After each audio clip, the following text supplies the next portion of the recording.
अस्सलाम वालेकुम। आज का जो लेक्चर है वो कल के लेक्चर के साथ थोड़ा सा कंटिन्यूएशन में है।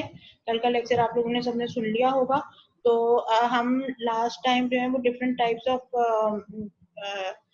नेक्रोसिस की हवाले से बात कर रहे थे। जो लास्ट मैंने टॉपिक खत्म किया था वो इस बात पे खत्म किया था कि नेक्रोसिस, जो गैंग्रीनस नेक्रोसिस होती है वो बेसिकली क्या होती है।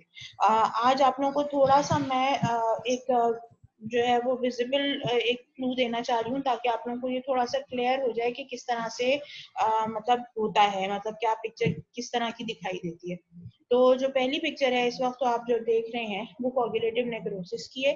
अच्छा, कोगुलेटिव नेक्रोसिस में जैसे कि हमने बात की थी कि सेल्स जो डेड टिश्यू है वो अपनी प्लेस पे रहता है, जमा हुआ सा एक मास बन जाता है और वो अपनी जगह पे रहता है। ठीक है, और काफी अरसे तक रहता है जब तक कि उसकी रिमूवल ना हो जाए। तो ये भी एक एग्जांपल है कोगुलेटिव नेक्रोसिस की। और उससे ज्यादा इसको अगर दूर से देखा जाए जो स्मॉलर मैग्निफिकेशन में, तो आप ये देख सकते हैं कि ये जो पोर्शन बीच बीच में जो पिंक कलर का नजर आ रहा है, जहां पे किसी भी किस्म की कोई सेल्स नहीं है, ये जो पोर्शन है ये कोगुलेटिव नेक्रोसिस की वजह से इस तरह के बीच बीच में पैचेस बन गए। ठीक है जी, ये नॉर्मल टिश्यू के अंदर इस तरह के पैचेस नहीं नजर आ रहे होते। अगर ये पैचेस दिखाई दे रहे हैं तो इसका मतलब क्या है कि टिश्यू जो है वो किसी ना किसी डिजीज प्रोसेस के अंडर जाके जो है वो नेक्रोसिस का शिकार हो गया है। इसके बाद जो आपके पास जो पिक्चर है वो लिक्विफेक्टिव नेक्रोसिस की है। आमतौर पे ये जो सेल्स हैं वो दूर दूर हैं। साथ में देखें यहाँ पे ये जो इन्फिल्ट्रेशन, हैवी इन्फिल्ट्रेशन चारों तरफ नजर आ रही है, ये है इन्फ्लेमेटरी सेल्स की या जो ल्यूकोसाइट्स होते हैं उनकी। और बीच में जो सेल है ये डेड टिश्यू बन गया है। आमतौर पे बहुत ही अगर आपने किसी भी तरह से टिश्यू को सिक्योर किया है और उसके बाद उसकी स्लाइड बनाई है तो लिक्विफेक्टिव नेक्रोसिस नजर आ सकती है। वरना बहुत ही रेयर कंडीशन में लिक्विफेक्टिव नेक्रोसिस नजर आती है, क्योंकि लिक्विफाइड होता है टिश्यू जो है वो वाटरी होता है। तो जिस टाइम पे टिश्यू को रिमूव करके उसकी स्लाइड्स प्रिपेयर करना शुरू की जाती हैं, अगर प्रॉपरली फिक्स टिश्यू नहीं है तो जो उसका जो पस है या जो उसका जो लिक्विफाइड नेक्रोटिक पोर्शन है वो बह जाता है। तो यूजुअली क्या होता है कि जो प्रीवियसली जब भी लिक्विफेक्टिव नेक्रोसिस की स्लाइड्स देखते थे तो वहां पे जो स्पेस, एम्प्टी स्पेस होता था, उसको कहते थे कि यहाँ पे लिक्विफेक्टिव नेक्रोसिस हुई भी होगी। अब चूंकि इसमें से पस ड्रेन हो गया तो ये जगह खाली हो गई है। लेकिन ये एक प्रॉपर तरीके से इसकी फिक्सेशन हुई है, जिसकी वजह से ये टिश्यू जो लिक्विफाइड टिश्यू है वो अपनी जगह पे मौजूद नजर आ रहा है। आमतौर पे ये प्रॉपर्टी लिक्विफेक्टिव नेक्रोसिस की यूजुअली नहीं होती कि आपको टिश्यू जो है वो नजर आ रहा है। ऑब्वियसली इंटैक्ट टिश्यू नहीं है, इसको किसी तरह से फिक्स करके बॉडी से निकाला गया होगा और फिर इसकी जो है स्लाइड बनाई गई है। Fat necrosis. अच्छा, यहाँ पे एक चीज बहुत इंपॉर्टेंट है कि जो फैटी डिपोजिशन हो रही है, ये जो फैट नेक्रोसिस हो रही है वो मोर और लेस वैसी ही नजर आती है जैसा कि फैटी डिपॉजिट्स में हो रहा होता है, यानी फैटी चेंज के अंदर। जो फर्क है दोनों तरह के टिश्यू के अंदर, वो अब आप ये देखें कि this this this large masses of fat deposits, जिनमें कहीं पे भी आपको न्यूक्लियाई नहीं नजर आ रहे, सेल्यूलर वॉल्स सारी खत्म हो गई हैं। अब आप खुद अंदाजा लगा सकते हैं कि इतना बड़ा मास है तो इस जगह पे क्या एक सेल तो नहीं होगा। हो सकता है यहाँ पे मल्टीपल सेल्स हों, 7 8 10 12 15 सेल्स हों। लेकिन क्या हुआ है कि नेक्रोसिस इस बुरी तरह से हुई है और फैट का डिपोजिशन इस तरह से हुआ है कि इस पूरे डेड टिश्यू के अंदर फैटी भर गया, बाकी के जो सेल्स हैं वो खत्म हो गए। अगर आप देखें दूर दूर कहीं कहीं आपको न्यूक्लियाई नजर आ रहे हैं जो कि नॉर्मल सेल या जो फैटी सेल होता है उसकी एक अपीयरेंस दे रहे हैं। अदरवाइज रिमेनिंग पोर्शन में ये जो, अगर आप ये वाला जो एक पोर्शन जिसको जो मैं अभी हाईलाइट कर रही हूँ, मतलब इसके ऊपर जो मैं कर्सर फेर रही हूँ, इसको अगर आप देखो तो इसके अंदर कहीं पे भी साइड पे आपको कोई न्यूक्लियस दिखाई नहीं दे रहा। इसका मतलब ये है कि इस एरिया में जहाँ पे ये फैट डिपोजिशन हुआ है इसमें से सारा का सारा जो जो सेल्स थे उनकी डेथ हो गई है। सिर्फ और सिर्फ वहां पे क्या रह गया है, उस टिश्यू डेब्रिस के अंदर सेल्स के जो कंटेंट्स थे वो भी रिमूव हो गए और सिर्फ वहां पे क्या रह गया, फैटी डिपॉजिट रह गया। तो ये जो इतने बड़े बड़े जो फैट डिपॉजिट्स नजर आ रहे हैं ये कभी भी नॉर्मल नहीं हो सकते। मतलब जो हम जो रिवर्सिबल चेंज की, जो फैटी चेंज की जो बात कर रहे थे, जिसमें आपको न्यूक्लियाई हर सेल के इंडिविजुअली दिख रहे होते हैं, या आपकी जो एडिपोज टिश्यूज हैं उनके अंदर न्यूक्लियाई हर सेल के दिख रहे होते हैं, वो चीज यहाँ पे नजर नहीं आ रही। इसका मतलब क्या है कि ये बहुत ही इनलार्ज किस्म का मास है और ये मतलब दिस इज नॉट एक्सेप्टेबल, मतलब this is a disease condition, this is not normal. यहाँ तक क्लियर है बात? हैंड रेस करें प्लीज।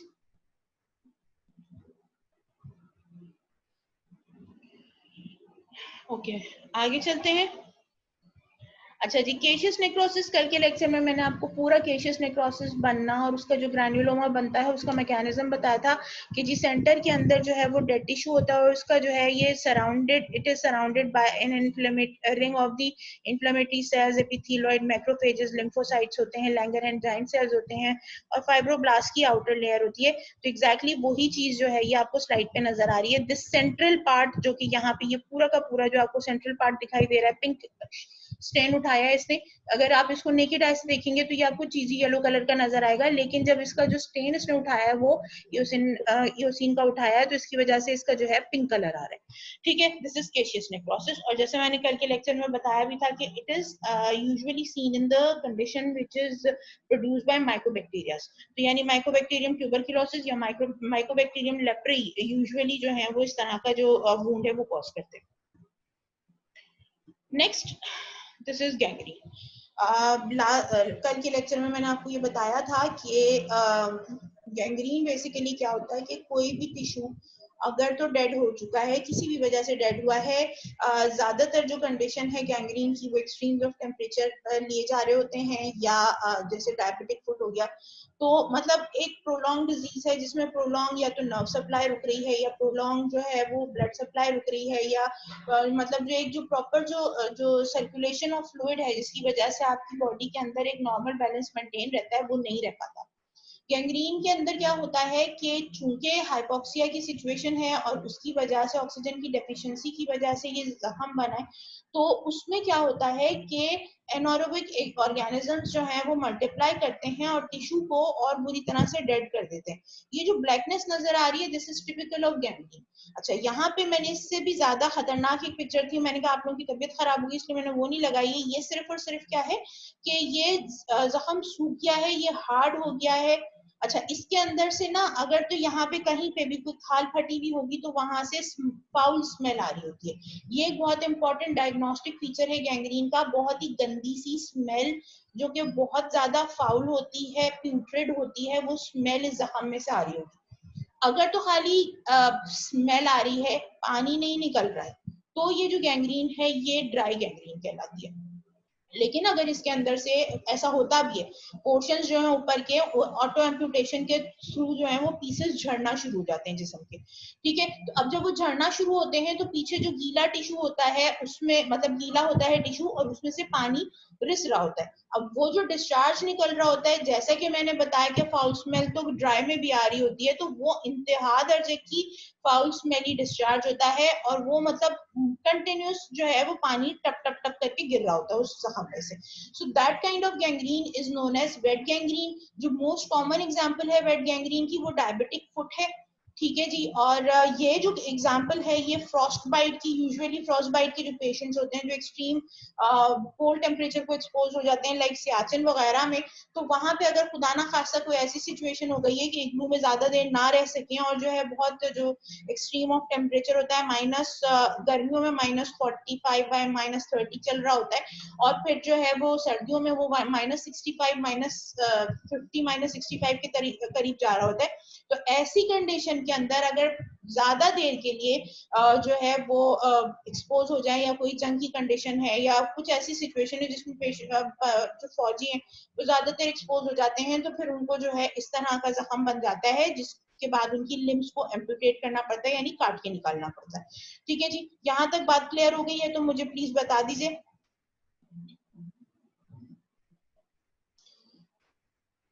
अच्छा जी, जो मॉर्फोलॉजिकल पैटर्न्स के हवाले से ये तमाम चीजें हम बात कर चुके हैं। फेट क्या होता है, फैगोसाइटोसिस होती है, नेक्रोटिक टिश्यू है। फेट का मतलब क्या है कि अब हो गई नेक्रोसिस हो गई, आगे क्या होना है। तो बेसिकली दो तरीके होते हैं, दो तरह का फेट यूजुअली आपको नेक्रोटिक टिश्यू के अंदर मिल रहा होता है। एक तो ये है कि जी ल्यूकोसाइट्स मौजूद होते हैं या मैक्रोफेजेस जो उस टिश्यू में मौजूद होते हैं वो आके फैगोसाइटोसिस का प्रोसेस होता है, एंजाइमेटिक डिग्रेडेशन होती है, डाइजेशन होती है और वो जो डेड टिश्यू होता है वो वहां से रिमूव कर दिया जाता है। जाता है। दूसरा तरीका ये कि नेक्रोटिक टिश्यू जो है अपनी जगह मौजूद रहता है और वहां पे कैल्शियम सॉल्ट्स की डिपोजिशन शुरू हो जाती है, that leads to dystrophic calcification. Dystrophy means damage tissue के अंदर कैल्सिफिकेशन यानी स्टोन की फॉर्मेशन हो जाती है। तो ये दो फेट्स हैं नेक्रोसिस के।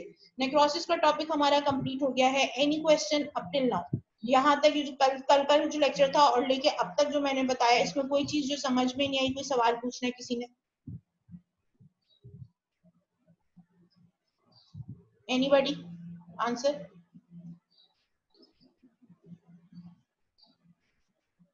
आई take it as a no. आगे चलते हैं। अच्छा जी, अब इसके बाद फिर जी मरियम फातिमा, आपको कोई सवाल पूछना है? ठीक है, आगे चलते हैं। This is again a comparison of two kinds of cellular deaths that are taking place in the body. इस जो कंपैरिजन को हम थोड़ा रोक लेते हैं, वापस दोबारा इस स्लाइड पे बाद में आएंगे, इसलिए कि इसको हम करने से पहले एक बेसिक जो डिस्कशन है वो पहले कर लेते हैं, उसके बाद वापस इसके ऊपर आएंगे।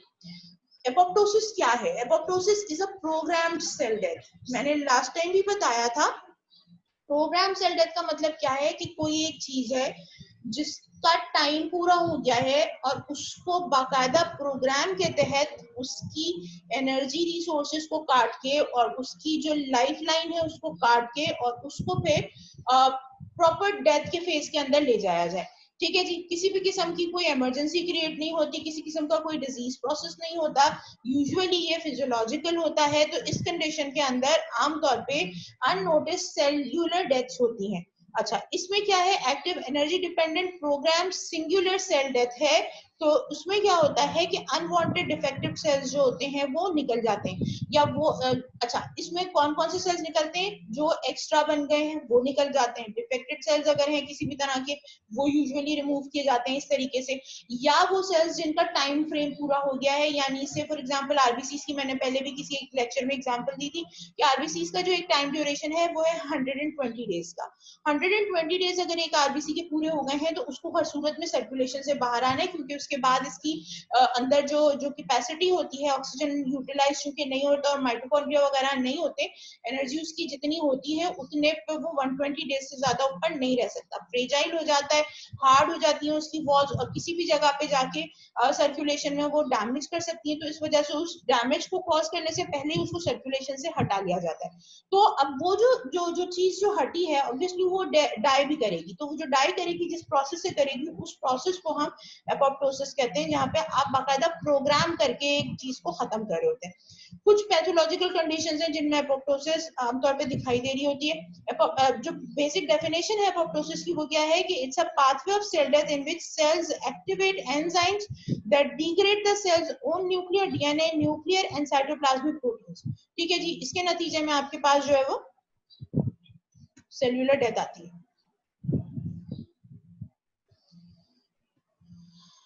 अच्छा, पीछे चलते हैं वापस। अच्छा, फिजियोलॉजिकल प्रोसेसेस जिनमें यूजुअली एपोप्टोसिस नजर आता है, एक तो एम्ब्रियोजेनेसिस के जमाने की बात हो रही है, यानी हम बात करें बिफोर बर्थ की।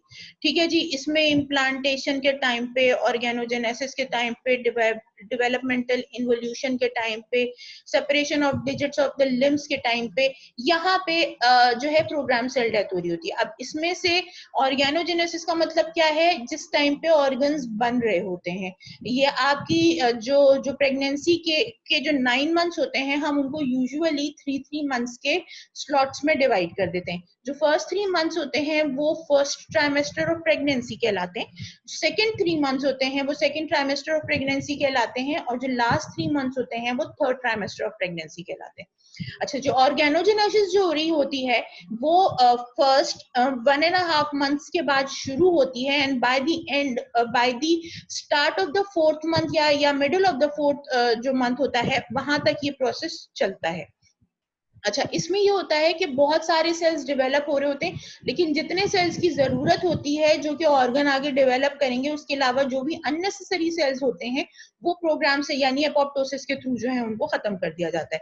डेवलपमेंटल इन्वोल्यूशन होती है, इस टाइम पे क्या हो रहा होता है? अगेन जो शेप होता है वो चेंज हो रहा होता है, ह्यूमन लाइक शेप में आ रहा होता है एम्ब्रियो।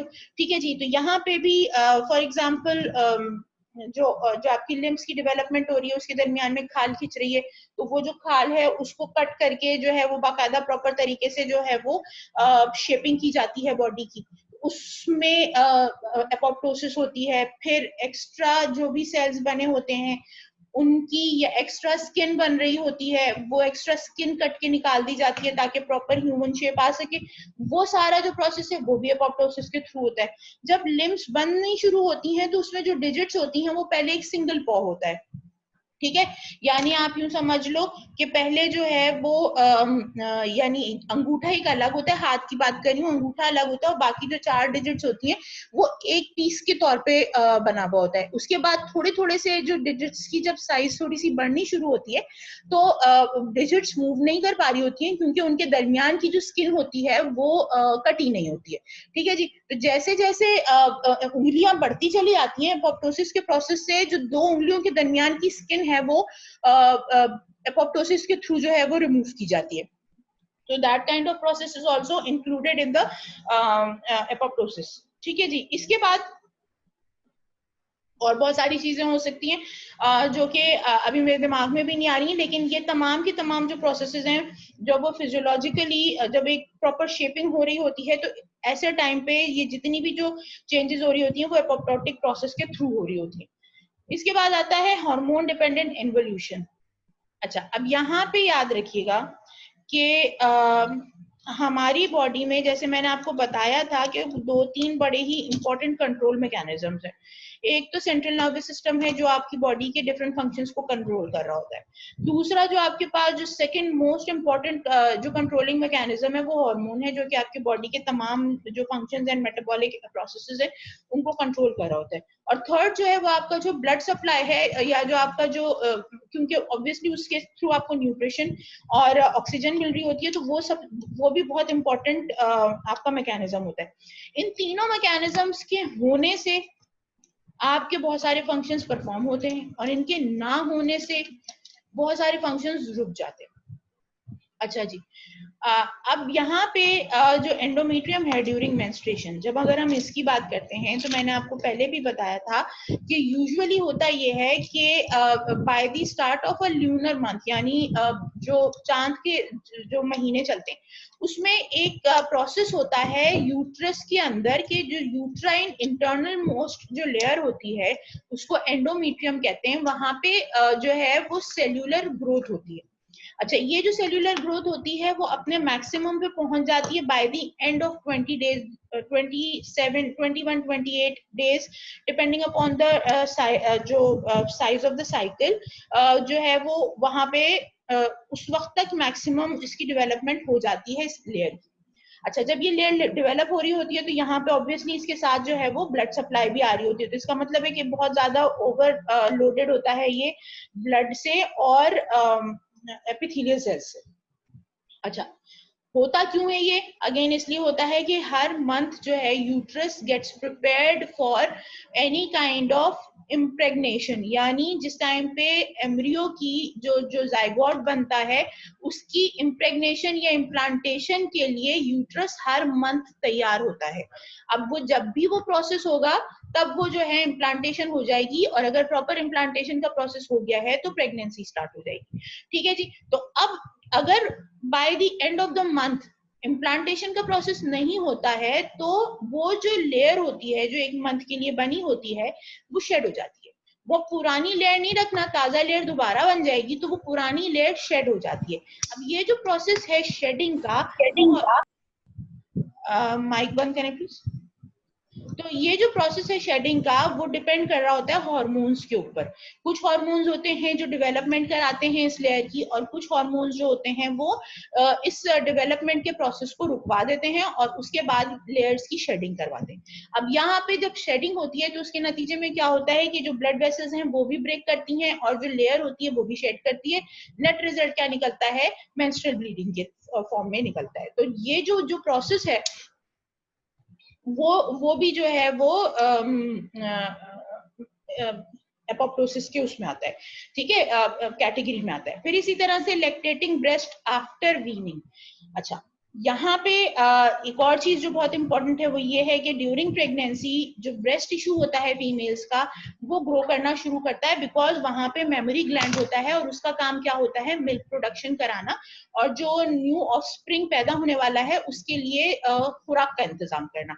अच्छा, जैसे ही जो ये टाइम पूरा होता है, लाइक जो 2 से 2.5 साल या 2.25 साल का जो टाइम है जिसमें लैक्टेशन कराई जाती है, उसके बाद जैसे ही वीनिंग का प्रोसेस शुरू होता है, यानी मदर जो है वो बेबी को दूध के अलावा भी कुछ चीजें देना शुरू कर दें, यानी लाइक आपको दलिया, खिचड़ी, इस तरह की चीजें जैसी बेबी को देना शुरू करें तो बेबी की मिल्क की रिक्वायरमेंट कम होनी शुरू हो जाती है। ऑब्वियसली जब मिल्क की रिक्वायरमेंट कम होनी शुरू होती है तो मिल्क की प्रोडक्शन भी कम होना शुरू हो जाती है। तो वो जो एक्स्ट्रा हाइपरप्लेजिया, हाइपरट्रॉफी की हमने बात की थी कि ब्रेस्ट टिश्यू में at the time of lactation hypertrophy भी हो रही होती है, हाइपरप्लेजिया भी हो रहा होता है, तो वो जो सेल्स एक्स्ट्रा बने होते हैं वो दोबारा से जो है वो कम होना शुरू हो जाते हैं by the process of apoptosis, और जो ब्रेस्ट टिश्यू है वो अपने नॉर्मल पोजीशन के ऊपर वापस आ जाता है। ठीक है जी, तो that process is also again hormone dependent और इन्वोल्यूशन है, यानी अपनी साइज से रिग्रेस कर रहा है, यानी साइज में डिक्रीज हो रहा है। तो ये जो प्रोसेस है ये भी अगेन एपोप्टोसिस के थ्रू ही होता है।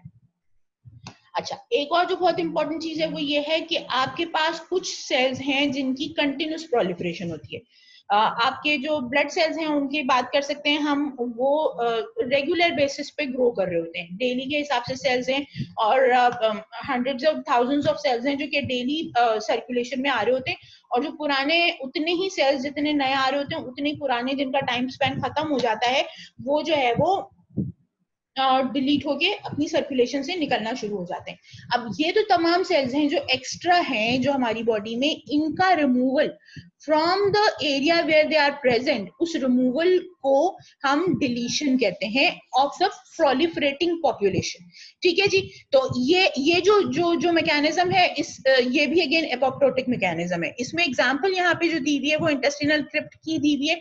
ये बहुत इंपॉर्टेंट मैकेनिज्म है। अगर आपको याद हो, मैंने एनाटॉमी अगर आप लोगों को पढ़ाई थी तो आप लोगों को मैंने एक पूरा प्रोसेस बताया था जिसके तहत एपिथेलियम का रिन्यूअल होता है इन द इंटेस्टिनल क्रिप्ट्स। तो वो जो प्रोसेस है वो भी अगेन डिपेंड कर वो भी अगेन जो है वो एपोप्टोटिक प्रोसेस है। इसके बाद फिर टी सेल्स की बात आती है। ये बहुत इंपॉर्टेंट मैकेनिज्म है जिसको आगे हमने बात भी करनी है। इसकी बेस पर ऑटो इम्यून डिसऑर्डर्स क्रिएट हो सकते हैं अगर ये मैकेनिज्म ना हो। इसमें ये होता है कि आपके जो थाइमस है उसके अंदर टी सेल्स बन रहे होते हैं आपके, जो कि बेसिकली आपको सेल्यूलर इम्यूनिटी प्रोवाइड करते हैं। अब ये जो सेल्स हैं कर क्या रहे होते हैं, वो ये कि क्या कहना चाहिए इसको, क्या हो रहा होता है कि जैसे ही मतलब जब सेल बन जाता है ना, तो जब सेल बन जाता है तो उसके बाद उसकी एक स्क्रूटनी होती है कि आया वो जो सेल बना है it's perfect for the mechanism that it has to undergo and the functions it has to perform in the cell body, human body। अगर तो वो बिल्कुल परफेक्ट है, हर तरह से परफेक्ट सेल है तो ठीक है, नहीं तो जरा सी भी अगर कोई एबनॉर्मेलिटी है या कोई ऐसी चीज है जो आपके जो अपने जो सेल्स हैं उनके अगेंस्ट किसी भी किस्म की इम्यूनिटी जनरेट करने की कैपेसिटी वो टी सेल्स रखते हैं, तो वो सेल्स उस स्क्रूटनी के प्रोसेस के अंदर सर्कुलेशन से निकाल लिए जाते हैं और वो जो सेल्स हैं उनको किल कर दिया जाता है। तो वो जो डिलीशन का प्रोसेस कहलाता है। ये जो डिलीशन होती है of the auto reactive T cells in the thymus, that also is a part of apoptosis.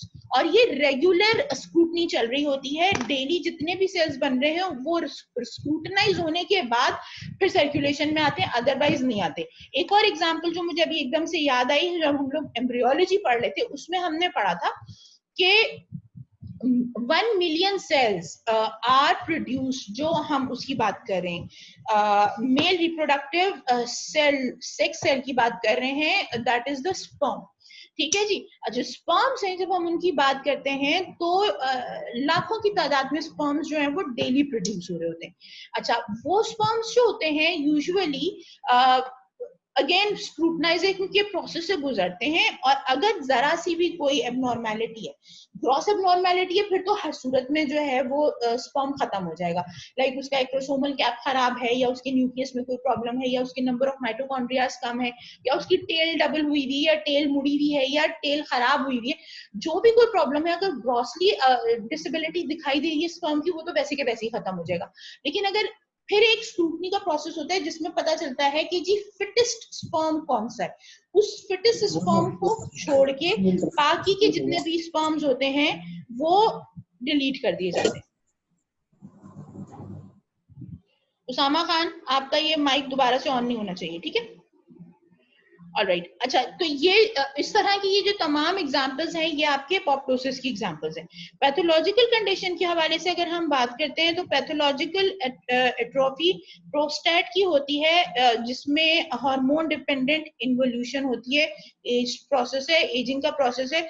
इसमें ये होता है कि पैथोलॉजिक एट्रोफी होती है, प्रोस्टेट जो है वो साइज में डिक्रीज होना शुरू हो जाता है। ट्यूमर्स की अगर सेल डेथ हो रही है, इन ट्यूमर्स के साथ, हाँ, ये जो पैथोलॉजिकल कंडीशन है वो ये है कि जी आपके जो जो ऑर्गन है उसके अंदर एक ट्यूमर डेवलप हो गया। अब वो जो ट्यूमर है वो क्या कर रहा है, आपकी जो सराउंडिंग नॉर्मल सेल्स हैं उनको जो है वो पुश कर रहा है, प्रेस कर रहा है, जो भी कर रहा है। तो उसमें उस ट्यूमर को बॉडी जो है वो ऑब्वियसली इस तरह की किसी भी किस्म के एक्सटर्नल स्टिमुलस के लिए वैसे प्रिपेयर्ड नहीं होती।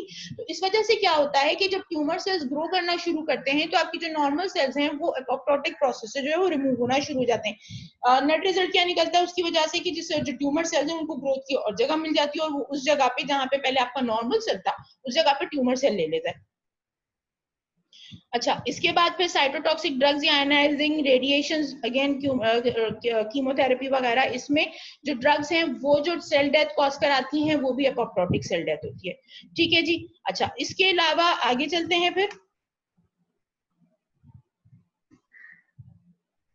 अच्छा, अब ये जो मैकेनिज्म है, this pathogenesis process of apoptosis, इसको जो है हम नेक्स्ट जो मीटिंग है, अभी इसमें तकरीबन 8 मिनट हो जाएगा मेरा ख्याल है, हम इसको डिस्कस कर लेते हैं। मैं आपके साथ एक और स्क्रीन शेयर कर रही हूँ, फिर आप मुझे बताइएगा कि स्क्रीन शेयर हो गया या नहीं हो गया। स्क्रीन शेयर हो गया तो हैंड रेज कीजिए।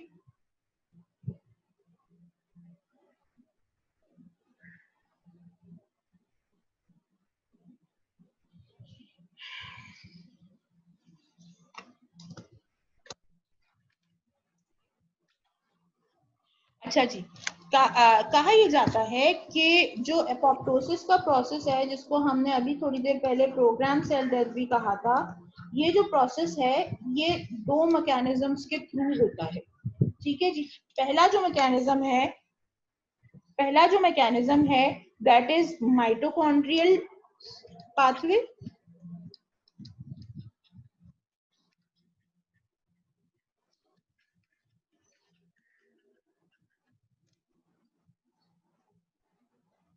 पहला जो मैकेनिज्म है वो है माइटोकॉन्ड्रियल पाथवे, और दूसरा मैकेनिज्म है डेथ रिसेप्टर पाथवे।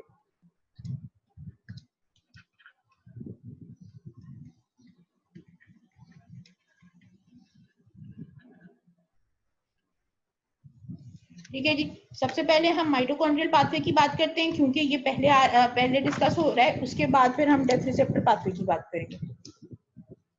अच्छा, यहाँ पे एक चीज बहुत इंपॉर्टेंट है, वो ये है कि आप लोगों को मालूम है कि माइटोकॉन्ड्रिया जो है वो बहुत इंपॉर्टेंट ऑर्गेनील है हमारी सेल का, और इसका जो शेप अगर आप लोगों को याद हो जो हमने पहले पढ़ा था, वो कुछ इस तरह का शेप है।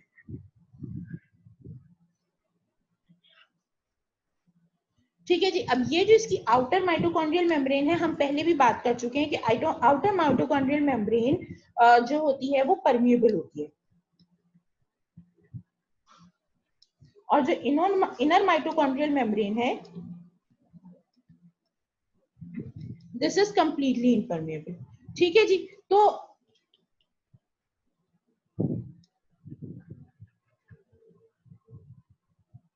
इम्परमिएबल। अब मसला ये है कि हमारे पास जो है वो इस इम्परमिएबिलिटी के नतीजे में होता ये है कि यहाँ पे शटल मैकेनिज्म्स चलते हैं जो कि चीजों को फ्रॉम द आउटर मतलब from the inter membrane space mitochondrial matrix के अंदर लेके जाते हैं और मैट्रिक्स से जो है वो इंटर मेम्ब्रेनस स्पेस में लेकर आते हैं। ठीक है, ये मैकेनिज्म आप लोगों को याद होगा। अब उसमें ये हो रहा है कि यहाँ पे बहुत जो इनर माइटोकॉन्ड्रियल मेम्ब्रेन होती है ऑब्वियसली उसके अंदर बहुत सारे प्रोटीन्स होते हैं जो कि डिफरेंट फंक्शंस परफॉर्म कर रहे होते हैं। इसमें से एक प्रोटीन जिसको हम कहते हैं साइटोक्रोम सी,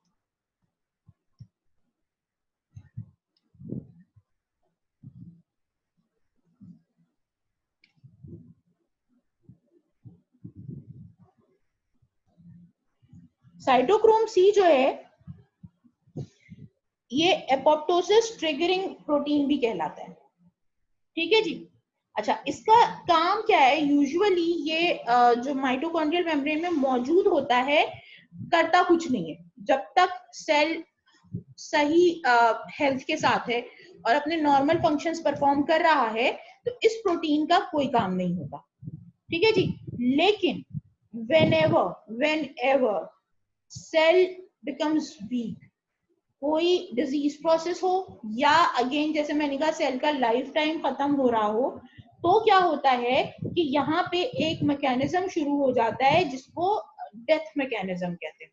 अच्छा, उसके लिए हमारे पास जो इम्पोर्टेंट चीज है वो ये है कि हमारे पास दो अदद प्रोटीन्स हैं जिनको हम कहते हैं BCL2 एंड BCLXL। ये प्रोटोटाइप प्रोटीन्स हैं। कितने प्रोटीन्स के? 20 के करीब इस तरह के प्रोटीन्स मौजूद हैं हमारे माइटोकॉन्ड्रिया में। ये प्रोटीन्स क्या करते हैं? दो और बहुत इंपॉर्टेंट प्रोटीन्स हैं जिनका नाम है बैक्स और बैक। ये इन दो प्रोटीन्स को इनहिबिट रखते हैं।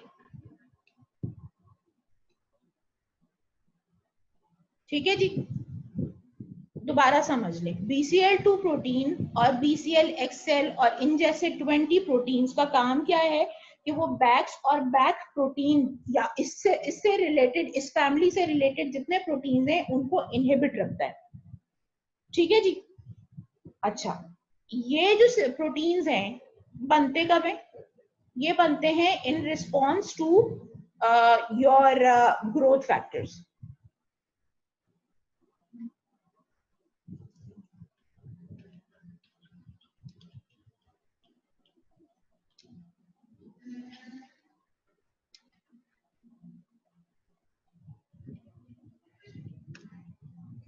ठीक है जी, ये in response to growth factors बनते हैं और इनका काम क्या है? बैक्स और बैक प्रोटीन को इनहिबिट करके रखना। अच्छा, अब हो क्या रहा है कि बैक्स और बैक प्रोटीन जो है वो उनका रिलेशनशिप किसके साथ है? साइटोक्रोम सी के साथ है। ठीक है जी। अब क्या हो रहा है कि BCL2 या इससे रिलेटेड जो भी प्रोटीन्स हैं वो बैक्स और बैक प्रोटीन को इनहिबिट कर रहे हैं और इनकी इनहिबिशन के नतीजे में साइटोक्रोम सी जो है वो इंटर माइटोकॉन्ड्रियल मेम्ब्रेन में खामोश पड़ा हुआ है। ठीक है जी, इतनी बात समझ में आ गई? हैंड रेज करें।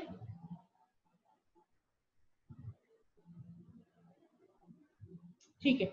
अच्छा, अब इसके बाद क्या हो रहा है कि अगर किसी भी वजह से, अब वही जो तमाम वजूहात हम पढ़ के बैठे हैं, कोई भी रीजन की वजह से अगर तो ग्रोथ फैक्टर्स ने काम करना बंद कर दिया या कोई ऐसे केमिकल से एक्सपोजर हो गया जो कि DNA को डैमेज करता है, ठीक है, किसी भी किस्म का कोई ग्रोथ फैक्टर है, उसने रिस्पांस, जिसके रिस्पांस में BCL2 या इस तरह की जो प्रोटीन्स बन रहे थे उनकी प्रोडक्शन रुक गई, या DNA डैमेजिंग कोई भी केमिकल एक्सपोजर हुआ जिसके नतीजे में DNA में डैमेज हुई, उसके नतीजे में ऑब्वियसली आपको मालूम है DNA को डैमेज होगी, प्रोटीन्स बनेंगे नहीं, क्योंकि DNA की जीन्स से ही जो है प्रोटीन्स बन रहे होते हैं। डायरेक्ट DNA को डैमेज हो रही है या ग्रोथ फैक्टर्स जिनके रिस्पॉन्स में DNA ये प्रोटीन्स बना रहा था, दोनों सूरतों में ये BCL2 या इससे रिलेटेड कोई से भी प्रोटीन्स का अगर बनना बंद हो गया तो ये जो इनहिबिशन का प्रोसेस है ये रुक जाएगा। इसका मतलब क्या हुआ कि बैक्स और बैक जो इनहिबिट हुए हुए थे वो रिलीज हो जाएंगे।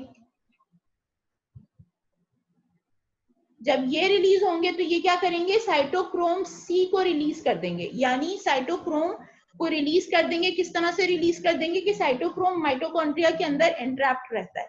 Inner mitochondrial membrane cytochrome C को माइटोकॉन्ड्रिया से बाहर नहीं आने देता। ठीक है, अब साइटोक्रोम सी जो है वो इनर माइटोकॉन्ड्रियल मेम्ब्रेन के अंदर ट्रैप हुआ था और कुछ नहीं कर पा रहा था। लेकिन जैसे ही बैक्स और बैक प्रोटीन रिलीज होते हैं due to inhibition of BCL2 proteins या उससे रिलेटेड फैमिली के जो प्रोटीन्स है उनकी वजह से जब वो रिलीज होते हैं तो साइटोक्रोम सी जो है वो फ्री हो जाता है।